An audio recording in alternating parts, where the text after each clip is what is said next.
Hello students, welcome back to shortcut the fundamental unit of life chapter number 5 हम continue करेंगे। तो पिछले video के अंदर में काफ़ी सारे इसके इम्पॉर्टेंट जो मेन जो पॉइंट्स थे वो सारे हमने इसमें गो थ्रू किया था और लगभग most of the part was finished. और आज हम जो शुरू करेंगे कुछ टॉपिक्स जो बाकी थे वो वाले। पिछले वीडियो में लास्ट टॉपिक था हमारा differentiate between prokaryotes and eukaryotes, जो कि डिफरेंस मैंने आपको बताया था। आज का जो टॉपिक हमारा पहला है वो है सेल ऑर्गेनल्स। सेल ऑर्गेनल्स के बारे में देखते हैं। Every cell has fluid matrix is called cytoplasm. हर एक सेल जो होता है उसके अंदर एक फ्लूइड मैट्रिक्स होता है न्यूक्लियस के अलावा। ठीक है, जैसा न्यूक्लियस होता है वैसी एक और होती है इसके अंदर चीज जिसको हम फ्लूइड मैट्रिक्स कहते हैं, और उसको नाम दिया जाता है साइटोप्लाज्म का। क्या कहा जाता है उसको? Cytoplasm. The nucleus and the cytoplasm is together called as protoplasm. आपको ये सारी टर्म्स याद करनी है क्योंकि ये जो साइंस में पढ़ रहे हैं जो आप, इसमें सारे ये जो है डेफिनेशंस आपको पता होनी चाहिए। क्वेश्चन पूछा जा सकता है what is cytoplasm, what is protoplasm etcetera. तो प्रोटोप्लाज्म किसको कहा जाता है? न्यूक्लियस और साइटोप्लाज्म दोनों मिला दिए जाएं, उन दोनों को मिलाकर हम प्रोटोप्लाज्म कहते हैं। The protoplasm term was coined by Purkinje. It has important cell organelles. अब प्रोटोप्लाज्म जो है उसके अंदर कुछ इंपॉर्टेंट सेल ऑर्गेनल्स होते हैं, जैसे कि ईआर जिसको हम एंडोप्लाज्मिक रेटिकुलम कहते हैं, गोल्गी अपार्टस होता है, लाइसोसोम्स होते हैं, माइटोकॉन्ड्रिया होता है, प्लास्टिड्स और वैक्यूल्स, ये सब चीजें होती हैं। और इनके बारे में भी डिटेल में आगे बता रहा हूं। तो ये क्वेश्चंस भी इंपॉर्टेंट रहेंगे आपके कि एक एक जो टॉपिक मैंने बताया इन सबके बारे में डिटेल पूछी जा सकती है। आपको साइटोप्लाज्म पूछा जा सकता है, प्रोटोप्लाज्म पूछा जा सकता है, एंडोप्लाज्मिक रेटिकुलम पूछा जा सकता है, Golgi apparatus, lysosome, mitochondria, plastid, vacuoles, कुछ भी पूछा जा सकता है। ये जो 6-7 पॉइंट्स हमने देखे यहाँ पर, ये सब आपको अच्छे से आने चाहिए। तो पहले हम पढ़ेंगे ईआर के बारे में, जो है endoplasmic reticulum. Endoplasmic reticulum is a large network of membrane bound tubules and vesicles. अब इसके बारे में बात की जाए तो ये एक बहुत बड़ा नेटवर्क है किसका? मेम्ब्रेन्स और बाउंड ट्यूब्यूल्स का और वेसिकल्स का। There are 2 types of endoplasmic reticulum. Endoplasmic reticulum जो होता है वो 2 तरह का होता है। पहला होता है आरईआर। आरईआर मतलब rough endoplasmic reticulum. It looks rough because ribosomes are attached to its surface. They are the sites of protein synthesis. अब RER के बारे में भी पूछा जा सकता है कि what is RER? तो RER का मतलब होता है रफ एंडोप्लाज्मिक रेटिकुलम। इसको रफ एंडोप्लाज्मिक रेटिकुलम क्यों कहा जाता है? बिकॉज इसमें जो सरफेस होता है वो रफ दिखाई देता है क्योंकि राइबोसोम्स इसके ऊपर अटैच्ड होते हैं, राइबोसोम्स इसके साथ जुड़े हुए होते हैं, और ये जगह है जहां पर प्रोटीन सिंथेसाइज होता है, यहां पर प्रोटीन बनता है, हम कह सकते हैं। ठीक है, ये आरईआर के बारे में। दोनों में डिफरेंस भी पूछा जा सकता है, differentiate between RER and SER. दूसरा जो रेटिकुलम होता है, जैसे कि हम पढ़ रहे हैं आरई के बारे में, एंडोप्लाज्मिक रेटिकुलम के बारे में, ईआर के बारे में। तो ईआर जो है वो 2 तरह का होता है, आरईआर और एसईआर। एसईआर का मतलब होता है स्मूथ एंडोप्लाज्मिक रेटिकुलम। ठीक है, जैसे वो रफ था तो स्मूथ हो गया, ये स्मूथ दिखाई देता है बिकॉज एंड राइबोसोम्स जो है इसमें जुड़े हुए नहीं होते हैं। ठीक है, इसमें जो राइबोसोम्स होते हैं वो जुड़े नहीं होते। तो डिफरेंस तो इजीली हो जाएगा आपको कि उधर वो अटैच्ड होते हैं राइबोसोम्स, इसलिए वो आरईआर कहलाता है कि रफ। और इसके बाद एंडोप्लाज्मिक रेटिकुलम जो ये है हमारा एसईआर, उसमें वो जुड़े हुए नहीं होते हैं, इसलिए आपको उसको एसईआर कहते हैं, smooth endoplasmic reticulum. And they are the sites of fat molecule synthesis. वहां पर प्रोटीन सिंथेसाइज होता है, यहाँ पर फैट मॉलिक्यूल सिंथेसाइज होते हैं। ये 2 चीजें छोटी छोटी मैंने इसमें भी हाईलाइट कर दी है, ये चीज आपको याद रखनी है। इसमें अटैच नहीं होते हैं राइबोसोम्स और वहां पे राइबोसोम्स अटैच्ड होते हैं। तो छोटी छोटी चीजें हैं जो कि बहुत ही आसानी से आप याद कर सकते हैं। SCR helps in the functioning of enzymes. अब एससीआर की बात करें स्मूथ की, वो फंक्शनिंग में हेल्प करते हैं। किस चीज की फंक्शनिंग में? Enzymes and hormones to carry out biochemical activities. यानी कि हमारी बॉडी के अंदर जो बायोकेमिकल एक्टिविटीज होती हैं वो एक्टिविटीज के लिए जो एंजाइम्स और हार्मोन्स रिस्पॉन्सिबल रहते हैं उनकी फंक्शनिंग को कंट्रोल करता है एसईआर, स्मूथ एंडोप्लाज्मिक रेटिकुलम। दूसरा, SER detoxifies many poisons and drugs from the cell. Cell के अंदर कुछ भी पॉइजनस चीज हो, कुछ भी ड्रग हो ऐसा जो उसके लिए नुकसानदायक है, उसको एसईआर जो है डिटॉक्सिफाई कर देता है। डिटॉक्सिफाई का मतलब उसको जो उसका हानिकारकपन है उसको कम कर देता है, खत्म कर देता है। यानी कि उसमें से जो हार्मफुल चीज़ें उसको निकाल देता है। ER सर्व्स, अब ER की बात ही कर रहे हैं हम। ER serves as channel for the transport of material between various regions of the cytoplasm and nucleus. तो ER जो है वो एक चैनल की तरह काम करता है। चैनल मतलब कड़ी बोल सकते हो, एक ऐसी कड़ी ट्रांसपोर्टेशन के लिए जिसमें साइटोप्लाज्म और न्यूक्लियस से मटेरियल जो है अलग अलग रीजन तक पहुंचाया जा सकता है। For transport of material between various regions of the cytoplasm and nucleus. Nucleus और साइटोप्लाज्म के अलग अलग रीजन्स में जो मटेरियल पहुंचाया जाना होता है उसमें एंडोप्लाज्मिक रेटिकुलम काम करता है, हेल्प करता है। Protein and fat molecules produce by ER helps in membrane biogenesis. अब ये मेम्ब्रेन बायोजेनेसिस का जो प्रोसेस होता है उसमें प्रोटीन और फैट जो बनता है यहाँ पर वो मदद करता है। जैसे हमने देखा ना, ER, RER और SCR जो है, RER क्या करता है, प्रोटीन सिंथेसाइज करता है, और SCR क्या करता है, फैट मॉलिक्यूल्स को सिंथेसाइज करता है। तो फैट मॉलिक्यूल और प्रोटीन्स जो हैं इनकी ये जो बनते हैं ये ER के कारण ही बनते हैं, SCR और RER के कारण। तो ये जो हैं, ये दोनों ही चीज़ें, प्रोटीन और फैट जो हैं, ये मेम्ब्रेन बायोजेनेसिस में हेल्प करते हैं। ये वर्ड्स आपको याद कर लेने हैं जो भी दिए गए साइंटिफिकली, ठीक है। अब आगे हम पढ़ेंगे गोल्गी अपार्टस के बारे में। It was first described by scientist Camillo Golgi. इसको सबसे पहले कैमिलो गोल्गी नामक साइंटिस्ट ने नाम दिया था, इसी कारण इसका नाम गोल्गी अपार्टस पड़ गया। It is a system of membrane bound vesicles called cistern. ये क्या है, इसको भी आपको ये याद कर लेना जो मैंने हाईलाइट की है line. It is a system of membrane bound vesicles called cistern. ये एक सिस्टम है मेम्ब्रेन बाउंड वेसिकल्स का जिसको सिस्टर्न कहा जाता है। सिस्टर्न, ये वीडियो में आपको मिल जाएगा। It functions include the storage, modification and package of cell products. अब इसका गोल्गी अपार्टस का फंक्शन क्या है? इसका फंक्शन है स्टोरेज करना, ठीक है, storage, modification and package of cell products. Cell के जो प्रोडक्ट्स हैं उनको स्टोर करना, उसको मॉडिफाई करना और उसको पैक करना, ये काम है इसके गोल्गी अपार्टस के। The complex sugars are made from simple sugars in the Golgi apparatus. It is also involved in the formation of lysosomes. The complex sugars, इसके अंदर जो complex sugars होती है, complex मतलब होता है जो बहुत ही ज़्यादा मिलावट वाली बोल सकते हैं, भाई मिक्सचर होता है बहुत सारा। तो the complex sugars are made from simple sugars in the Golgi। Golgi apparatus के अंदर ही सिंपल शुगर से कॉम्प्लेक्स शुगर्स बनाई जाती है, यानी कि सिंपल मटेरियल से कॉम्प्लेक्स मटेरियल बनाया जाता है। It is also involve in the formation of lysosome. इसके अलावा लाइजोसोम बनाने में भी गोल्गी अपार्टस मदद करते हैं। तो ये सब चीज़ें आपको याद रखनी हैं।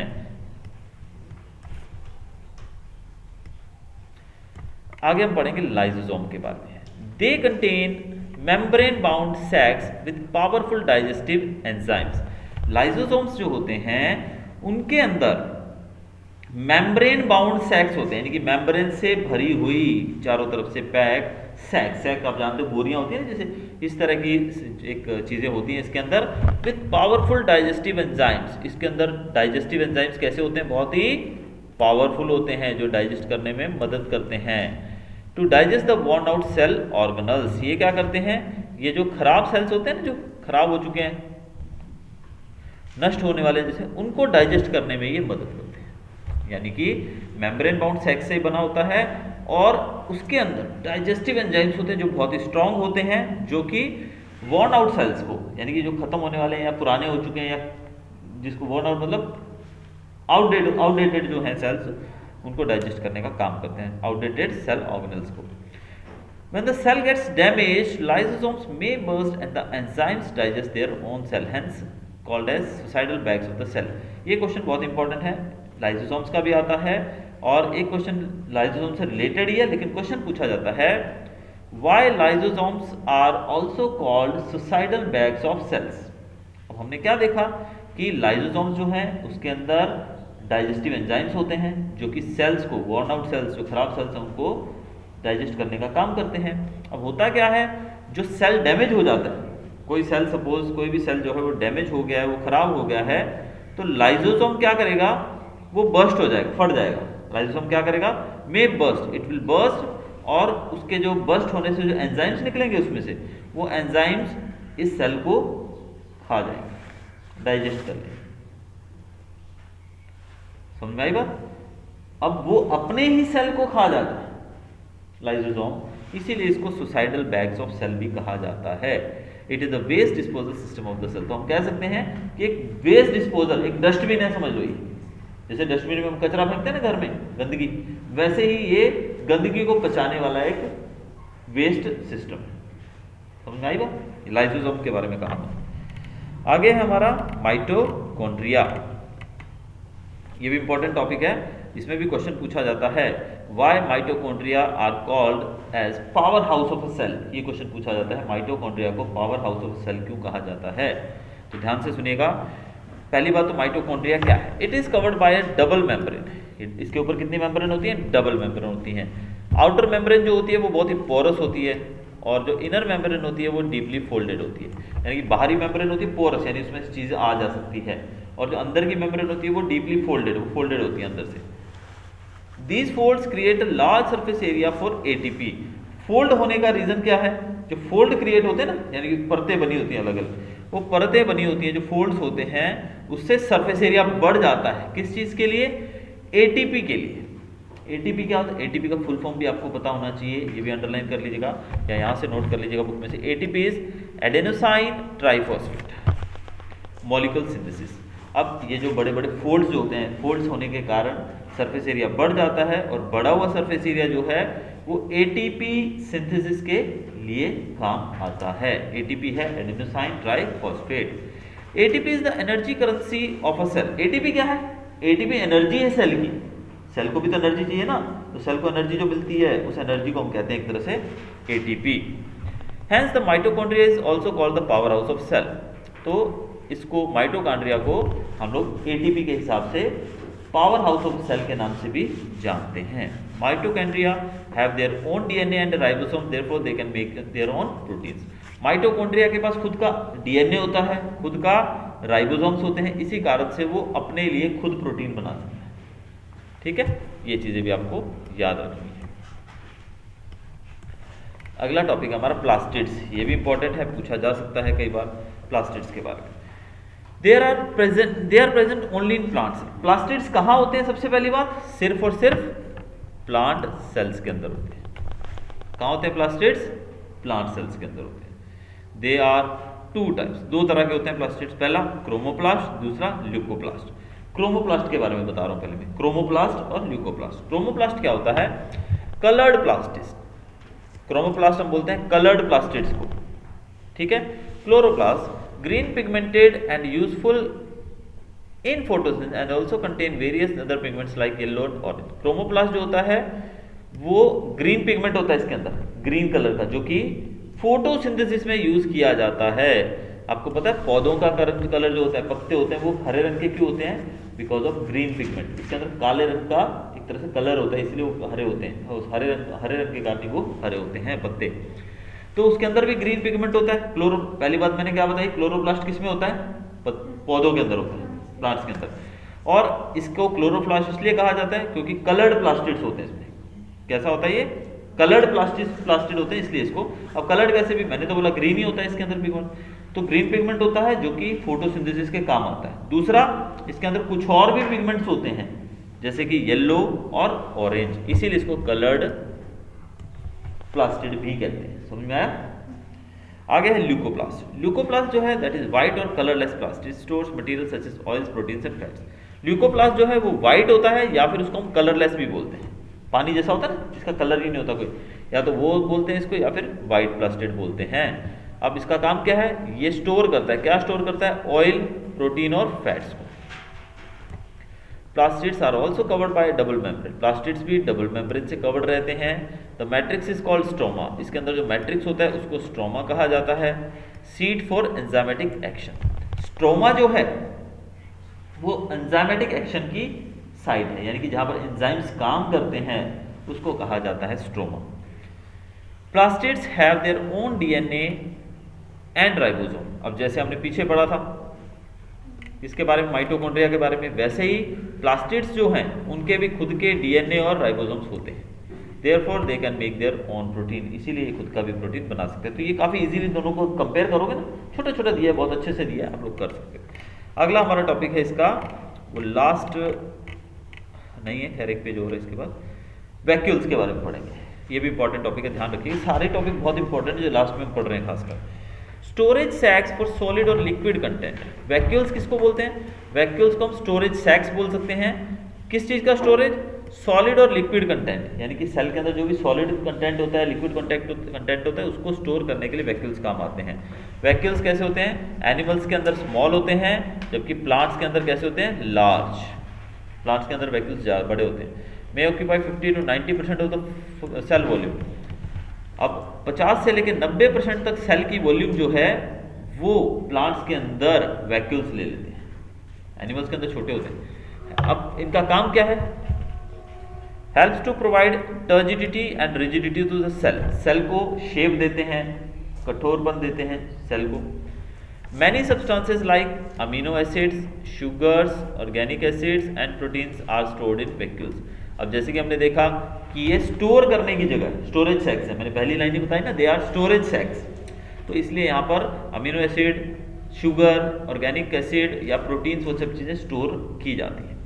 In amoeba food vacuole is specialise to play an important role. अब अमीबा जो होता है, amoeba is a single cellular animal, एक ही सेल होता है उसके पास, तो इस कारण से अमीबा के अंदर फूड वैक्यूल जो है वो एक स्पेशलाइज्ड होता है, जो कि एक बहुत ही इंपॉर्टेंट रोल निभाता है। आगे हम पढ़ेंगे सेल के बारे में। Cell is the fundamental structural unit of living organisms. अब सेल जो है वो फंडामेंटल यूनिट है, सेल के बिना तो बॉडी बन ही नहीं सकती, ठीक है, तो it is the fundamental unit. दूसरा, ये रेस्पिरेशन में मदद करता है एंड ऑब्टेनिंग न्यूट्रिशन, न्यूट्रिशन लेने में मदद करता है, और वेस्ट को क्लियर करने में भी मदद करता है बाय फॉर्मिंग न्यू प्रोटीन्स। तो हम कहें कि सेल जो है उसके बिना तो हम जीवन सोच भी नहीं सकते। आगे हम देखने जा रहे हैं हमारा टॉपिक प्लांट सेल और एनिमल सेल। ये डिफरेंस पूछा जाता है, बहुत इंपॉर्टेंट है। Differentiate between plant cell and animal cell. अब एनिमल सेल क्या है और प्लांट सेल क्या है? एनिमल सेल के अंदर देखिए सिंपल, बहुत ही सिंपल तरीके से दिया गया, बहुत इंपॉर्टेंट टॉपिक है और समझने वाला है। एनिमल सेल की बात करें तो सेल वॉल नहीं होती है, प्लांट सेल के अंदर सेल वॉल होती है। ऑब्वियस बात है, जो यहाँ नहीं होती है वहाँ होगी, तभी तो डिफरेंस बनेगा। तो एनिमल सेल में सेल वॉल एब्सेंट होती है और प्लांट सेल में प्रेजेंट होती है। दूसरा, plasma membrane is the outer layer which provides turgidity to cell. Animal cell के अंदर, किसकी बात करें? एनिमल्स। एनिमल सेल के अंदर जो आउटर मोस्ट कवरिंग होती है उसको बोलते हैं प्लाज्मा मेम्ब्रेन। एनिमल सेल में सबसे बाहरी कवरिंग को बोलते हैं प्लाज्मा मेम्ब्रेन, लेकिन प्लांट सेल के अंदर सेल वॉल जो होती है वो आउटर कवरिंग होती है, ठीक है। तो प्लांट सेल में सेल वॉल, एनिमल सेल में प्लाज्मा मेम्ब्रेन, याद रहेगा, एक एक पॉइंट है बस छोटा छोटा। एनिमल सेल के अंदर वैक्यूल्स कैसे होते हैं? अभी बताया मैंने, इससे पिछला ही टॉपिक था वैक्यूल्स। एनिमल सेल के अंदर वैक्यूल्स छोटे होते हैं, प्लांट सेल के अंदर वैक्यूल्स बड़े होते हैं, बताया ना अभी। एनिमल सेल के अंदर प्लास्टिड्स नहीं होते हैं, बताया ना अभी, इसलिए पिछला टॉपिक कि प्लास्टिड्स जो है वो प्लांट्स के अंदर पाए जाते हैं। Green colour pigment, green pigment की बात की अपने फोटोसिंथेसिस में। तो प्लास्टिड्स जो होते हैं वो एनिमल सेल्स के अंदर नहीं होते हैं और प्लांट सेल के अंदर होते हैं। आगे, एनिमल सेल के अंदर न्यूक्लियस जो होता है वो सेंटर में होता है, ये भी चीज़ याद रखना। एनिमल सेल के अंदर न्यूक्लियस कहाँ होता है? सेंटर में। एक पिक्चर लेना बुक के अंदर से कहीं से या गूगल से, तो एनिमल सेल और प्लांट सेल की दोनों की फोटो देखना, तो आपको कंपैरिजन पता लगेगा कि न्यूक्लियस जो होता है एनिमल सेल में सेंटर में होता है, लेकिन प्लांट सेल में न्यूक्लियस साइड में होता है, एक साइड में होता है, ठीक है। तो ये चैप्टर हमारा पूरा हुआ। तो ये 2 वीडियोस के अंदर हमारा चैप्टर पूरा हो चुका है। इसमें बहुत सारे जो इंपॉर्टेंट टॉपिक्स हैं हमने कवर कर लिए। अब इसी चैप्टर के क्वेश्चन बैंक भी मैं एंड में आपको शो कर रहा हूँ, जिसके आंसर्स भी सामने दिए गए हैं। और ये क्वेश्चन बैंक जो है इसमें आप देख सकते हैं कि क्वेश्चन है, उसके सामने ब्लैंक्स वगैरह हैं, उसके आंसर्स भी दिए गए हैं, लेकिन ब्रीफ आंसर जो हैं वो काफ़ी इंपॉर्टेंट क्वेश्चन जो हैं वो यहाँ पर दिए गए हैं, और उनका आगे आप बुक में से खुद बड़े आंसर्स हैं वो ढूंढकर लिख सकते हैं। तो 10 क्वेश्चन दिए गए हैं। इसके बाद एक और क्वेश्चन पेपर भी दिया गया है जिसको आप यहाँ से देख सकते हैं, और इसकी भी आप घर पे प्रैक्टिस कर सकते हैं। तो यहाँ पर देखिए फर्स्ट क्वेश्चन ही आपको जो मैंने टिक कराया वो दिया गया है, what is ATP, expand the term. ATP की फुल फॉर्म लिखनी है, जो कि अभी जस्ट हमने बताया। तो ये सब चीज़ें आप यहाँ से लिख सकते हैं। तो ये पूरा हुआ हमारा आज का वीडियो। मिलते हैं नए वीडियो के साथ कल। Till then good bye, thanks for watching.